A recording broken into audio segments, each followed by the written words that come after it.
bienvenidos a otra ocasión al canal Edgar Teacher, un escenario que usted utiliza para el aprendizaje del idioma inglés de un modo fácil, ameno y sencillo. Espero que hayan estudiado todas las clases anteriores.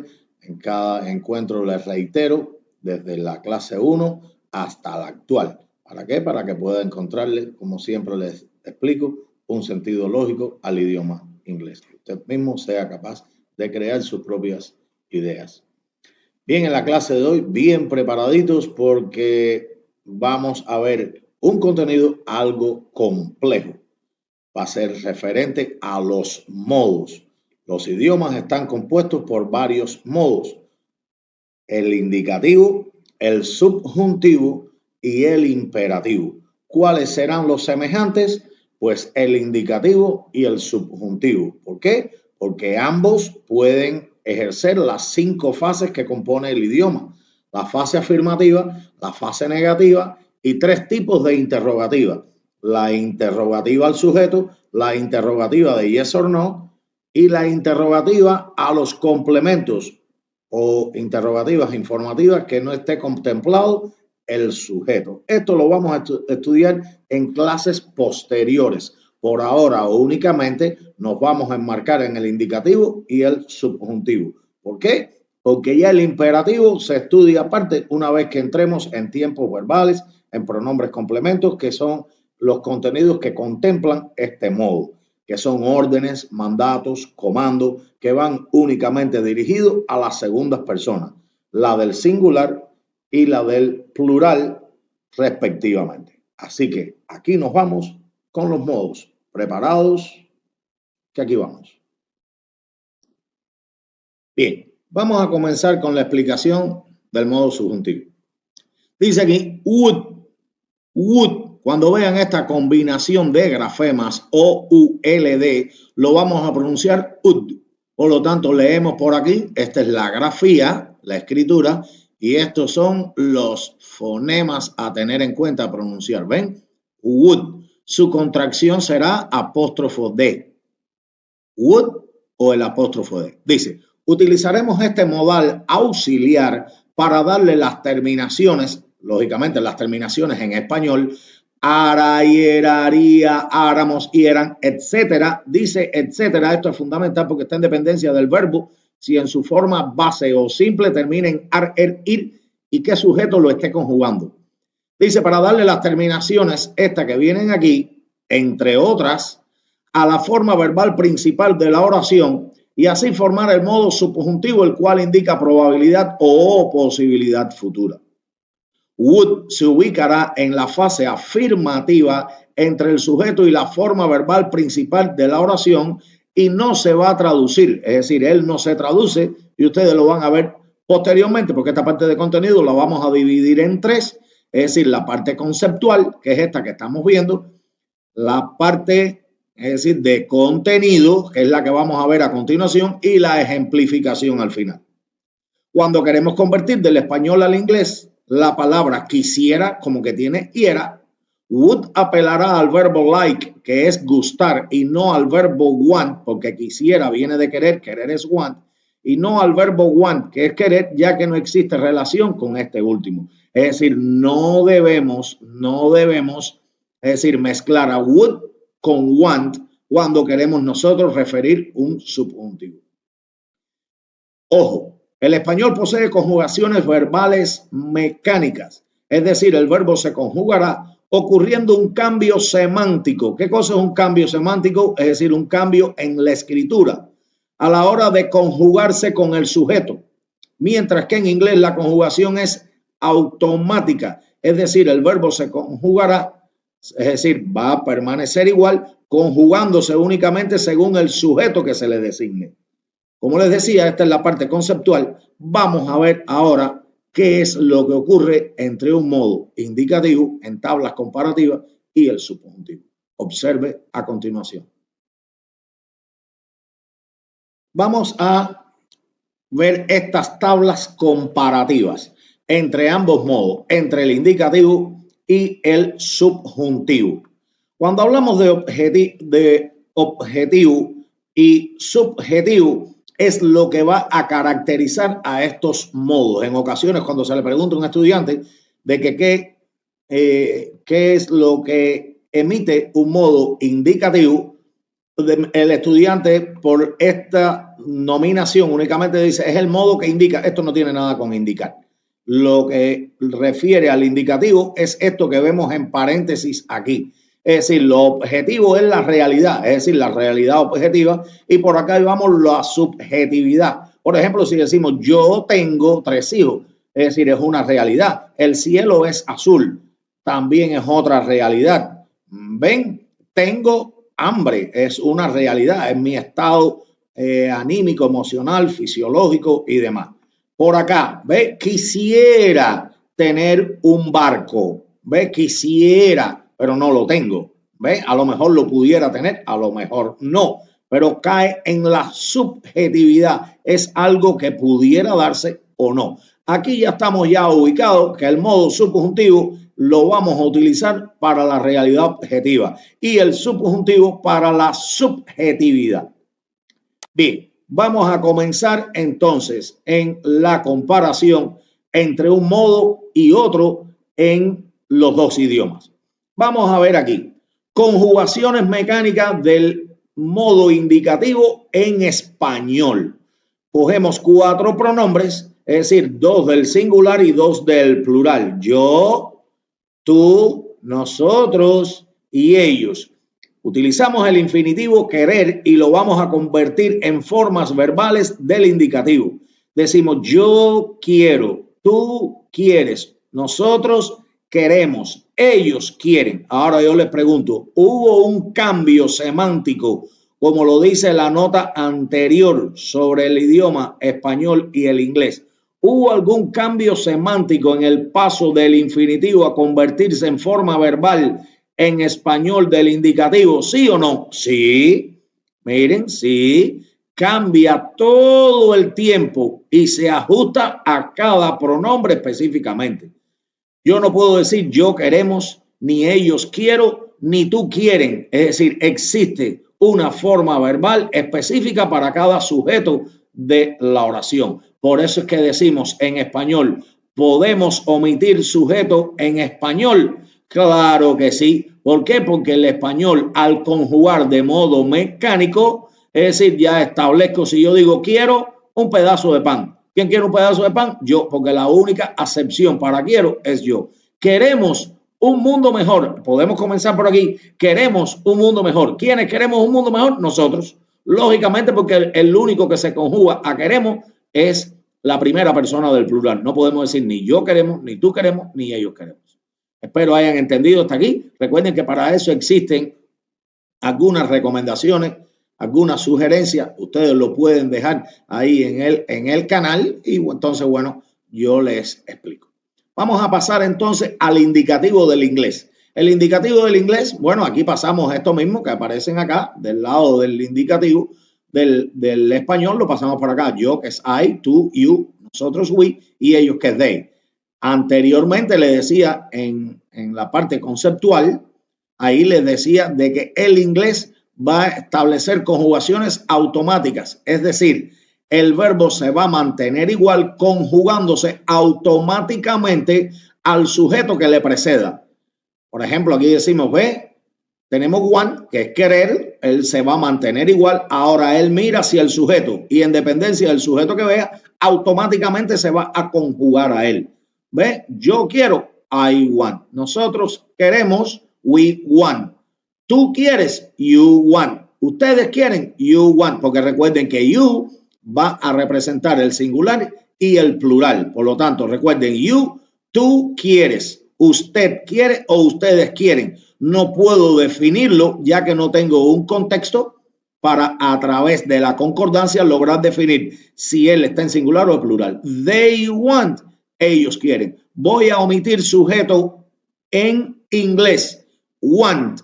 Es decir, ¿puedo omitir sujeto en inglés? No. A esto saben cómo se le llama forma no personal del verbo. Es decir, es igual a decir infinitivo. Querer venir mañana. ¿Quién querer venir mañana? No sé saber. ¿Por qué? Porque no hay sujeto. Si yo digo, I want to come tomorrow. ¿Quién quiere venir mañana ahora? Yo. They want to come tomorrow. ¿Quiénes quieren venir mañana? Ellos. We want to come tomorrow. Nosotros queremos venir mañana. ¿Ven? Por tanto, estructura verbal de un modo indicativo inglés, como ya vimos que no se puede omitir el sujeto, pues entonces tiene obligatoriamente que aparecer un sujeto y a continuación la forma verbal que va a estar conjugada a ese sujeto. Dice que el ejemplo anterior muestra claramente las conjugaciones directas del modo indicativo. Vamos a observar a continuación las del subjuntivo. Cogemos en el español el subjuntivo del español, mantenemos los mismos pronombres, dos del singular, dos del plural, y ahora le dice, ve, para mantener el infinitivo querer, dice que para formar el subjuntivo tiene que contar las formas verbales con las terminaciones típicas que corresponden a este modo. ¿Ve? Yo quisiera, tú quisieras, nosotros quisiéramos, ellos quisieran. ¿Por qué estas formas verbales se encuentran en subjuntivo? Porque cuando miramos las coletillas, los morfemas de estas formas verbales corresponden a las terminaciones típicas que corresponden a este modo. ¿Ven? Ahora yo les digo, ¿podemos omitir el sujeto en el subjuntivo inglés? Sí, porque si yo digo quisiera comer pan ahora. Quisiera comer. ¿Quién? Yo. Porque tú no puedes decir tú quisiera, nosotros quisiera o ellos quisiera. Ni puedo decir yo quisiéramos, tú quisiéramos, ni ellos quisiéramos. ¿Estamos claros? Por tanto, como que el español continúa conjugando de modo mecánico en español, es por ese motivo que podemos darnos el lujo de omitir sujeto en español. Nos vamos hacia el idioma inglés, hacia el subjuntivo inglés. Recordemos que en inglés el verbo want va a ser sustituido por like, ya que want no es compatible con would y would es el compañerito que le va a dar estas terminaciones que están aquí a la forma verbal que ubicaremos detrás de él, porque dice que en la fase afirmativa would se va a ubicar entre el sujeto y la forma verbal, y él no se va a traducir. ¿Por qué no se va a traducir? Porque él únicamente va a servir para brindar estas terminaciones. Por eso es que él va a estar carente de traducción. Decimos yo quiero, pues aquí yo quisiera, pues entonces para decir yo quisiera voy a decir I would like, o pudiera decir I'd like, porque esta es la contracción de would. Tú quisieras, you would like. Nosotros quisiéramos, we would like. Ellos quisieran, they would like. Por lo tanto, la estructura verbal de un modo subjuntivo inglés, como que no puedo omitir el sujeto tampoco, porque el subjuntivo continúa conjugando de modo automático, porque si yo digo would like, de igual modo no sé quién quisiera. Si yo digo we would like, ¿quiénes quisiéramos nosotros? They would like, ¿quiénes quisieran ellos? I would like, ¿quiénes quisieran? Yo. You would like, ¿quiénes quisieran? Tú, usted o ustedes, porque recuerden que al no tener un contexto, pues no puedo definir. Conclusiones.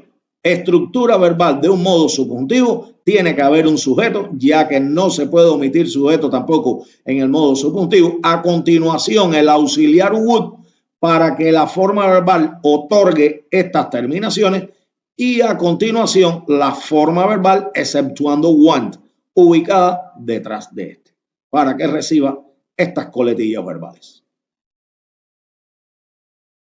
Como les comentaba anteriormente, ahora vamos a ejemplificar para que ustedes vean las dos variantes de modo, actuando en indicativo y en subjuntivo. Recordando que ahora esto sí se lo voy a explicar, porque en clases anteriores les dije que esto se lo iba a explicar posteriormente. Mantenemos esto mismo, ¿verdad? El orden para traducir una oración, buscamos la forma verbal, que es el verbo conjugado, a formar la estructura verbal, el indicativo o el subjuntivo. Le dice que el subjuntivo es el que se reconoce. ¿Por qué? Porque una vez que nosotros identifiquemos la forma verbal, si esta forma verbal me termina con las que corresponden al modo subjuntivo, es decir, ara, hiera, haría, áramos, hieran, etcétera, pues lo determino subjuntivo. Si no termina en esas terminaciones, pues entonces es indicativo, porque son dos opciones nada más, porque el tercero es el imperativo, que no tiene nada que ver con ellos dos, que son los mandatos, las órdenes, los comandos, que posteriormente lo vamos a estudiar. Se busca de igual modo si hay algún verbo en infinitivo y lo resolvemos con el tú, como ya hemos visto en oraciones anteriores, y luego traducir el vocabulario en su posición. Vamos a ver los ejemplos a continuación. Dice, yo bailo mucho. ¿Cuál es la forma de bailo? Y único verbo además, porque no hay otro verbo en mi oración. Voy a formar mi estructura verbal. Bailo. ¿Está en indicativo o está en subjuntivo? Bueno, bailo está en indicativo porque la coletilla de la forma verbal no tiene ninguna correspondiente al subjuntivo. Por lo tanto, al declarar lo indicativo, yo sé que mi estructura verbal entre corchetes voy a ubicar el sujeto y la forma verbal, ¿verdad? Recuerden que no puede haber omisión de sujeto ni en el indicativo ni en el subjuntivo inglés. Yo, es I, bailo, proviene del verbo bailar, que es dance. Cierro mi estructura verbal del indicativo en corchete. Busco, ¿hay algún verbo en infinitivo en mi oración? No, salto este paso. Por lo tanto, traduzco el vocabulario en su posición. Mucho se dice much, esa U como una O, much. Y cuando decimos yo bailo mucho, pues decimos I dance much. Veamos el otro ejemplo. Yo bailara esa canción. Bueno, pues voy a buscar la forma verbal, que es el verbo conjugado. Bailara. Bailara. Dice, voy a formar la estructura verbal del indicativo del subjuntivo. Bueno, pues entonces ahora, al registrar la coletilla de mi forma verbal, me termina en ara. Uno de los morfemas de las coletillas correspondientes, como le explicaba anteriormente, al modo subjuntivo. ¿Quién me da esta terminación en inglés? Bueno, pues me lo da el modal auxiliar would. Por eso es que would no se traduce. Voy a buscar en el diccionario qué quiere decir would y le dice carente de traducción literal al idioma español. Ah, sí tiene otros usos, que es uno de ellos, es este. ¿Ve? Por eso le dice, ¿por qué? Porque yo le pregunto en español, ¿qué quiere decir ara? No, ara, es decir, no tiene significado, no tiene traducción. Ah, él lo que representa es una terminación que corresponde a un modo subjuntivo. Por lo tanto, ya por esta terminación voy a dar un would porque automáticamente ya me doy cuenta de que esta forma verbal corresponde al modo subjuntivo. Y al corresponder al modo subjuntivo tengo que cumplir con la estructura verbal sujeto would y la forma verbal. ¿Ven? Tengo que cumplir con estos tres elementos, a diferencia del indicativo que consta de dos únicamente. ¿Ven? Entonces me quedaría yo bailara esa canción, doy el ara, saco aquí la forma verbal, que es el lexema, la raíz de ese verbo que proviene de bailar, que es dance, el sujeto yo es I, y ya tengo mi estructura verbal aquí. I would dance. ¿Tiene infinitivo en mi oración? No. No tiene ningún infinitivo, no tiene ningún verbo que me termine en ir, por lo tanto voy a traducir, me dice el vocabulario en su posición, esa es that, que es un demostrativo que lo vamos a estudiar posteriormente, y canción, que es song. Y me queda I would dance that song. Y entonces, bueno, como una misiva, vamos a dejar de tareita la oración que les brindo a continuación. Me quisiera ir a dormir ahora. Me quisiera ir a dormir ahora. Aquellos que se sometan a hacer la oración, bueno, pues entonces la pueden convertir. Miren a ver, según el análisis este que les aparece aquí, si la oración de tarea, me quisiera ir a dormir ahora, está en indicativo, está en subjuntivo, si pudieran hacer este desglose, pues sería mucho mejor. Y ahí me lo dejan en sus comentarios. Recuerden dejar un like en caso que les guste mis contenidos. Se pueden suscribir para cada vez que hagamos alguna emisión, pues le llegue automáticamente. Y entonces, bueno, ya les digo, dejen su comentario si ya tienen la tarea resuelta y también del país que me escriben o la ciudad, porque ya veo que muchos mexicanos se han sumado al canal, muchos argentinos, que bueno, no he tenido directamente de modo presencial estudiantes mexicanos ni argentinos, pero bueno, ya logro ver que hay muchos seguidores que provienen de estos países. Recordamos que estamos aquí en Brenes, Sevilla. Dejen sus comentarios. Y bien, hasta aquí el contenido de los modos, específicamente los que vimos en la clase de hoy, el indicativo, el subjuntivo. Espero que lo hayan comprendido. Si tienen alguna duda, no vacilen en escribirme en alguna recomendación o simplemente al privado. alguna duda, alguna pregunta, alguna cuestión, simplemente me dicen lo que no entendieron y estaré ahí para ustedes para responderles. Quisiera, como siempre, enviarles un saludo a esos seguidores que siempre están halagándome, dándome ánimo para que continúe en el curso que estamos llevando a cabo, como es el caso de Elizabeth Monaga, Darien García, Milady González, Adis Coda, Ariadna del Sol, todos en la Florida, Estados Unidos, así como Isabel Morejón en New Jersey, Elizabeth Rangel en Cienfuegos, Cuba. Recuerden que estoy en Brenes, Sevilla, y un agradecimiento especial para mi hijo Evan Gabriel, estudiante de tercer grado de la ESO en Brenes, quien es mi editor y hace mucho esfuerzo para que estos momentos lleguen hacia ustedes. Como siempre, deseándoles lo mejor. Saludos, bendiciones. Bye bye.